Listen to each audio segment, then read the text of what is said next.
سلام بر شما. به درسی آموزشی الفبای فارسی خوش آمدید. امیدوارم دفتر و خودکارتون را آماده کرده تا محتوای این درس را بنویسید. تنها این را گفتنی هستم که برخلاف ایده های بعضی ها که میگویند آموزش الفبای فارسی خیلی سخت است، مشکل است، اما با تدریج شما در میابید که این درس ها یعنی آموزش خط فارسی کاری بسیار آسانی است. اگر مقایسه بکنید با الفبای مثلا بعضی از مردمان دیگر، این الفبا خیلی راحت است یاد گرفتنش. حرف ت به این شکل نوشته می شود و آوازی ت را افاده می کند. حرف ت ببینید به این شکل نوشته می شود، بالایش 2 نقطه دارد. در علاهیدگی و آخری کلمه به این شکل نوشته می شود و ما شکل حرف هایی را که در علاهیدگی و در آخر کلمه نوشته می شوند شرطاً حرف کلان نامیده ایم و این قاعده در تمام این درس های ما وجود دارد. شکل حرف هایی که در علاهیدگی و آخر کلمه نوشته شدند ما آنها را حرف کلان نامیده ایم، چرا که در خط سیریلیک مفهوم های حرف کلان و خرد وجود دارد، وگرنه در خط فارسی مفهوم حرف کلان و حرف خرد وجود ندارد و این هم حرف ت که این را هم ما شرطاً ت خرد میگوییم و در اول و مابین کلمه نوشته می شود، در بالایش 2 نقطه. حرف ت ببینید از لحاظ شکلی خودش خیلی شبیه حرف ب است که این ب کلان نامیده بوده و این هم ب خرد، تنها با این تفاوت که ب در پایانش 1 نقطه دارد و ت در بالاش اینجا ببینید 2 نقطه دارد. خب حالا مثال ها را با حرف ت میبینیم. ت الف ر می شود تار، ت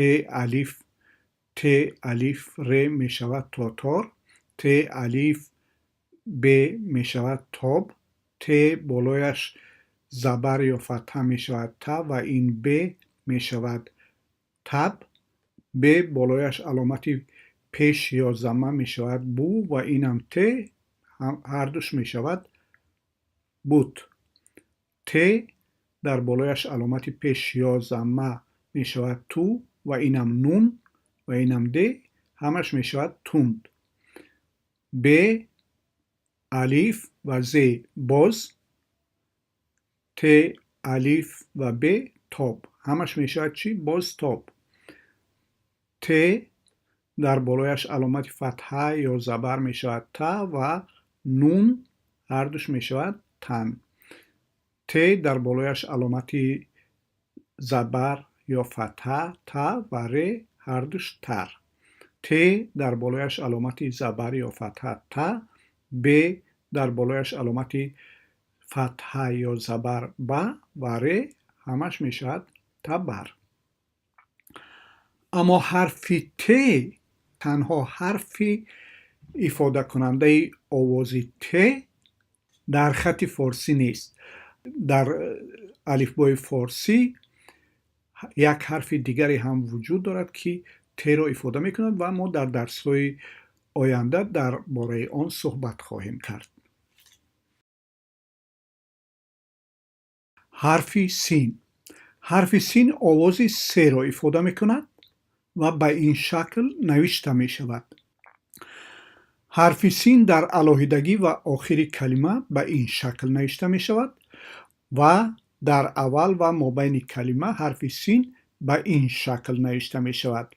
و حالا مثال ها رو می بینیم در اینجا. سین الف ر و الف می شود سارا، سین الف ر ب الف و نون ساربان، سین در بالایش علامت فتحه یا زبر می شود س و ر می شود سر. ر الف سین و ت می شود راست. دال در بالایش علامت پیش یا ضمه می شود دو، ر در بالایش علامت پیش یا ضمه می شود رو و سین و ت همش می شود چی؟ درست. و این دال در بالایش علامتی زبر یا فتحه د، سین و ت می شود دست. ب در بالایش علامتی زبر یا فتحه ب و سین هر دوش می شود بس. و این دال الف و سین می شود داس. ر در بالایش علامتی ضمه یا پیش رو، سین سه می شود. ت در بالایش علامتی زبر یا فتحه ت و نون می شود چی؟ رستن. و دال الف سین ت الف و نون همش چی می شود؟ داستان.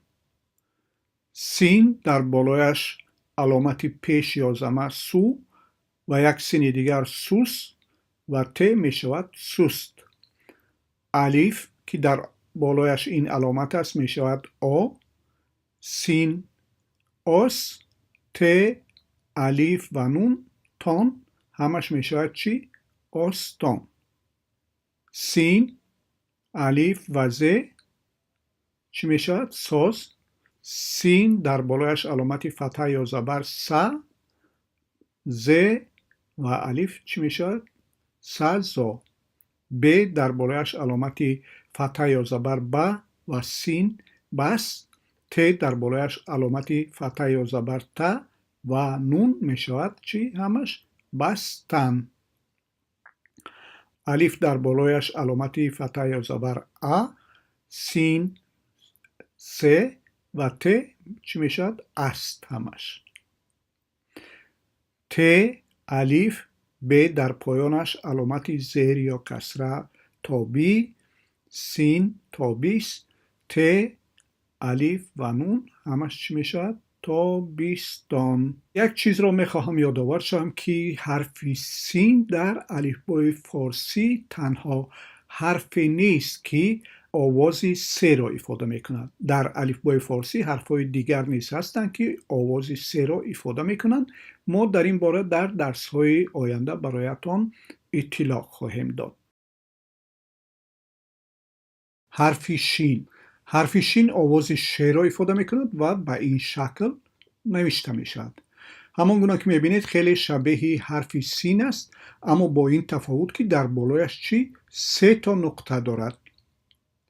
حرف شین در علاهیدگی و آخر کلمه به این شکل نوشته می شود و در اول و مابین کلمه حرف شین به این شکل نوشته می شود.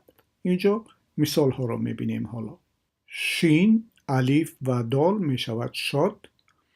دال در بالایش زبر یا که فتحه د، شین ش و ت همش چی می شود؟ دشت.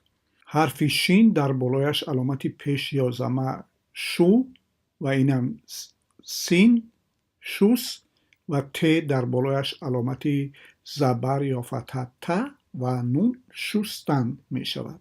و این هم نون در زیرش کسره یا زیر نی می شود. شین در بالایش علامتی فتحه یا زبر ش، هر دوش نی ش و اینم سین نشست. ت در بالایش علامتی فتحه یا زبر می شود ت، نشسته و اینم نون همش چی می شود؟ نشستن. الف در بالایش این علامت می شود آ. ب شین الف و ر همش چی می شود؟ آبشار. شین در بالایش علامتی زبر یا فتحه ش و اینم ب هر دوش می شود شب. ب الف و شین می شود باش. شین در بالایش علامتی پیش یا ضمه شو و این هم دال چی می شود؟ شود. شین در بالایش علامتی ضمه یا پیش شو. ت در بالایش علامتی ضمه یا پیش تو و اینم ر شطور. ر در بالایش علامتی فتحه یا زبر ر. شین ش و اینم ت همش می شود رشت. دال در بالایش علامتی پیش یا ضمه دو، ر در بالایش علامت پیش یا ضمه رو و اینم شین که می شود ش درشت و اینم ت می شود درشت. دال الیف شین داش، ت در بالایش علامتی زبر یا فتحه ت و اینم نون داشتن. سین الیف سا، ز در زیرش کسره یا زیر می شود زی و اینم شین می شود سازیش. ب در بالایش علامتی زبر یا فتحه ب، شین در بالایش علامتی فتحه یا زبر ش و اینم ر می شود بشر. این ب در بالایش علامتی فتحه یا زبر ب، شین بش و اینم الیف بشا. این ر در بالایش علامتی فتحه یا زبر ر و اینم ت همش می شود بشارت.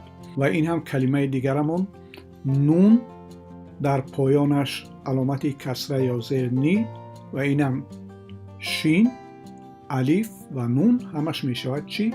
نشان. دوستان گرامی، اگر این ویدیو خوشتان آمده باشد لطفاً انتقادات، پیشنهادات، نظریات خود و همچنین سوالات خود را میتوانید در زیر این ویدیوها بنویسید. پیشنهادات شما میتواند برای بهبود کیفیت این ویدیوها کمک کند. همچنان اگر این ویدیوها خوشتان آمده باشد با کانال ما با امضا کردن این کانال اعضا بشوید و همچنین اگر خواسته باشید پیوند یا لینک این ویدیوها را میتوانید به دوستانتان بفرستید تا اینکه آنها هم بتوانند از این ویدیوها استفاده کنند. ممنون و موفق باشید.